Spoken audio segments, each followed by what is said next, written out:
Liton Das failed miserably, whereas Mohammad Saifuddin passed with distinction। কেন বলছি এই কথাটা? কারণ লিটন দাস আজকেও যেভাবে নাকি ফেল করেছেন তাতে আসলে ডিসঅ্যাপয়েন্টেড হতেই হয়।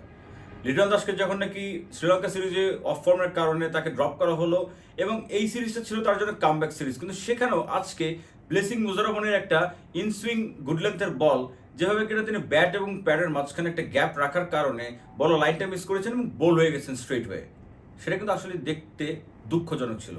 লিটন দাসকে কিন্তু এই ব্যাট প্যাচ থেকে বেরোতে হবে ভেরি সুন। এবার যদি বলি মোহাম্মদ সাইফুদ্দিনের কথা, মোহাম্মদ সাইফুদ্দিন কিন্তু আজকে আসলে তার জন্য যে কামব্যাকটা ছিল সেই কামব্যাকটা তিনি কিন্তু দারুণভাবে করেছেন। কিন্তু যদি বলি সাইফুদ্দিনের ফার্স্ট উইকেটের কথা, হি ওয়াজ ভেরি লাকি, কারণ বলটা কিন্তু লেগ সাইড দিয়ে বেরোয় যাচ্ছিল, সেখানে ব্যাটসম্যান কিন্তু ফ্লিক করতে গিয়ে লেগ গালিতে ক্যাচ দিলেন। ওইটা কিন্তু আসলে একটা লাকি উইকেট ছিল মোহাম্মদ সাইফুদ্দিনের জন্য, বাট হ্যাঁ, উইকেট তো উইকেটই। যদি বলি সাইফুদ্দিনের বেস্ট ডেলিভারিটা ইনিংসের, তাহলে ছিল ব্লেসিং মুজাররহমানিকে তিনি যেভাবে করে বোল্ড করেছেন, বলটা কিন্তু হালকা এয়ারে সুইং করে এবং স্ট্রেট মিডল এবং লেগ স্টাম্পকে উড়িয়ে দেয়। সো ওই বলটা কিন্তু সাইফুদ্দিনকে আমরা যেভাবে চিনতাম বা জানতাম যে ডেথ ওভারে কিন্তু he is a death over specialist, আজকে কিন্তু ওই বলটা তাকে অনেক বেশি কনফিডেন্সকে বুস্ট আপ করতে হেল্প করবে। এবার যদি বলি বাংলাদেশ টসে জিতে যখন নাকি জিম্বাবুয়েকে ব্যাট করতে পাঠালো, ইট ওয়াজ এক্সপেক্টেড, কারণ সেকেন্ডে ব্যাট করতে গেলে যেই গরম এবং হিউমিডিটির কারণে একটু হলেও কিন্তু ডিউ ফ্যাক্টরটা মাথায় থাকবে এবং সেই ডিউ ফ্যাক্টরের কারণে জিম্বাবুয়েকে ফার্স্টে ব্যাট করতে পাঠানো হয়। জিম্বাবুয়ে আজকে যেভাবে করে ইনিংসটা খেলেছে, it was really disappointing to see, কারণ তাদের ব্যাটসম্যানরা কিন্তু প্রত্যেকে তাদের নিজেদের দোষা উইকেট বিলিয়ে দিয়ে এসেছেন। কোনো প্রপার শট সিলেকশন দেখা যায়নি। তাদের সিনিয়র যে ব্যাটারগুলো রয়েছেন, ক্রেইগ আরভাইন বা শন উইলিয়ামস, সিকান্দার রাজা বা ইভেন যদি বলি রায়ান বল, প্রত্যেকে কিন্তু তাদের উইকেটটা গিফট করে দিয়ে এসেছেন। কেউ বাজে শট খেলতে যায়, কেউ প্লে ডাউন হয়ে। আজকে জিম্বাবুয়ে মাত্র নির্ধারিত 20 ওভারে করতে পারে 124 run, which was not enough at all. আর একটা জিনিস যেখানে বলে রাখতে চাই, আজকের পিচটা কিন্তু ছিল ভেরি স্লো এবং লো, ইনভেরিয়েবল বাউন্স দেখা গিয়েছে। এই পিচটাকে কিন্তু আসলে সেই অর্থে স্পোর্টিং উইকেট বলা যাবে না। আর এই ম্যাচ থেকে আসলে বেশি কিছু ফাইন্ডিংস নাই, এক্সেপ্ট বাংলাদেশের কিছু পজিটিভস ছিল, যেমন তাসকিন আহমেদের কথা স্পেশালি বলতেই হবে। Taskin was the peak of the বলার, যিনি কিনা আজকে ম্যান অফ দ্য ম্যাচও হয়েছেন। তাসকিন আজকে দুর্দান্ত বল করেছেন। তাসকিনকে এই আজকের বোলিংটা কিন্তু তাকে কনফিডেন্স লেভেলটাকে আরো ভালোভাবে বিল্ড আপ করবে, বুস্ট আপ করবে, কারণ তাসকিন আজকে একদম অনসং ছিলেন। তাসকিনের সাথে আজকে যিনি নাকি ভালো বল করেছেন শেখ মেহেদী, শেখ মেহেদিও কিন্তু অ্যাজ ইউজুয়াল যেটা করে থাকেন রেগুলারলি দেখা যায় বাংলাদেশের পক্ষে, তিনি যেই পাওয়ার প্লেতে সে বল করেন এবং পাওয়ার প্লেতে কিন্তু আজকে তিনি উইকেট আদায় করে নিয়েছেন, ব্রেক থ্রুগুলো দিয়েছেন।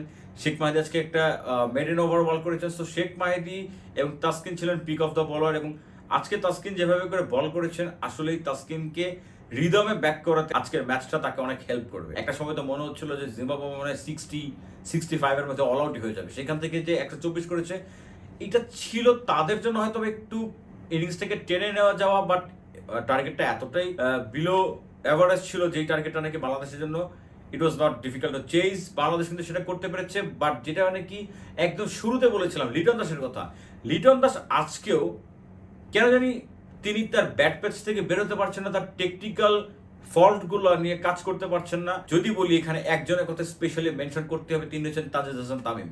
তানজিদ হাসান তামিমকে প্রথম দেখেছিলাম আন্ডার 19 ওয়ার্ল্ড কাপের সময়, কিন্তু ওই সময় তাকে এতটা ম্যাচিউর ব্যাটসম্যান হিসেবে না দেখা গেল। গত বছর যখন নাকি তিনি ওডিআই ওয়ার্ল্ড কাপে তাকে নেওয়া হয় এবং ওডিআই ওয়ার্ল্ড কাপে যখন তাকে দেখা হয়েছিল, তখন থেকে কিন্তু he has been very impressive. তার হাতে সব ধরনের শটস রয়েছে, তার হাতে স্ট্রোক রয়েছে। আমার একটা বিশ্বাস বা আমার একটা আশার জায়গা যে বাংলাদেশের ফিউচার স্টার যদি হয় ব্যাটিংয়ের, নাজমুল হাসান শান্তকে ধরা হয়, সেখানে আমি বিশ্বাস করি সব থেকে বড় ওয়ান ডে বা হোয়াইট বল ফরম্যাটের কিন্তু স্টার ব্যাটসম্যান হবেন তানজিদ হাসান তামিম।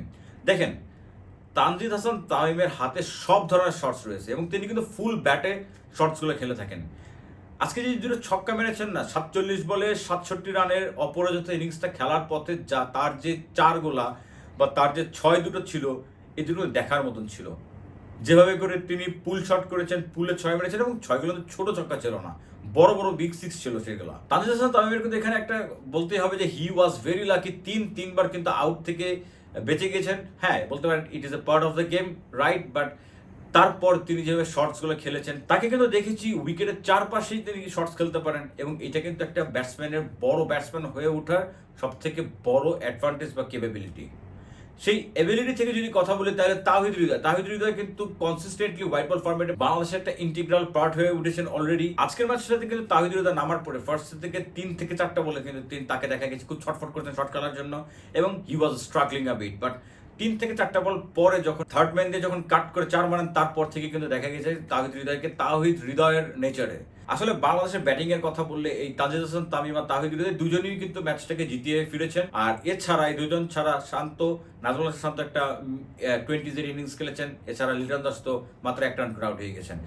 আজকের ম্যাচটা যদি সামারাইজ করি তাহলে আজকের ম্যাচটাতে কিন্তু জিম্বাবুয়ের পাওয়ার কিছুই ছিল না, জিম্বাবুয়ের কোনো পজিটিভ কিছুই পাওয়া যায় নাই।